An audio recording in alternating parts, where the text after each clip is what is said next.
నమస్కారం. కొప్పరపు కవుల కవిత్వం ఎంత అందంగా ఉంటుందో కొప్పరపు కవులు కూడా అంతే అందంగా ఉంటారు.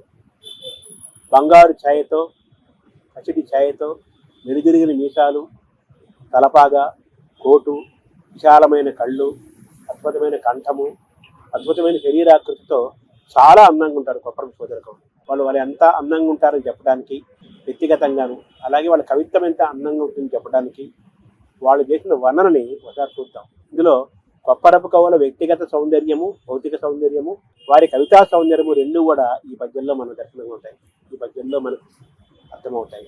ఆ పద్యం ఒకసారి చూద్దాం. అరుణజ్యోతి వసుప్రతానము సమస్తాశావకాశంబుగా హరువప్పన్.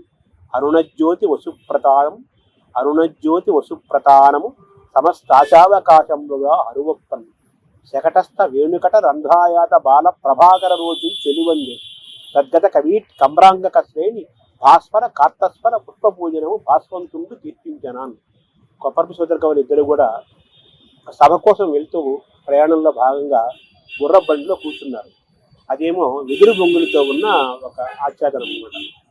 ఆ వెదురు బొంగులతో కట్టిన ఆ గుర్ర బండిలో వెళ్తున్నారు. ఆ సమయంలో సూర్యుడి నుంచి వచ్చే సూర్యకిరణాలు కొప్పరపు కవుల శరీరం పైన పడుతుంటే ఆ కిరణాలు మళ్ళీ తిరిగి పైకి వెళ్తున్నాయట. ఆ దృశ్యం ఎలా ఉందంటే, ఒకరేమో కొప్పరపు కవులు, ఒకరేమో రమణయ్య గారు, చిన్నాయనేమో చామంచాయిగా ఉంటారు, పెద్దనేమో మేలి బంగారు ఛాయగా ఉంటారు.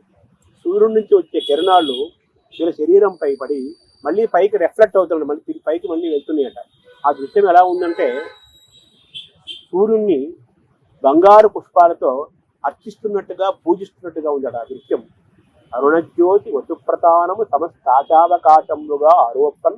శకటస్థ వేణుకట రంధ్రాయాత ప్రభాకర రోజులు తొలువంది తద్గత కవీటి కమ్రాంగక శ్రేణి భాస్వర కార్తస్వర పుష్ప పూజనము భాస్వంతుండు కీర్తించనాన్.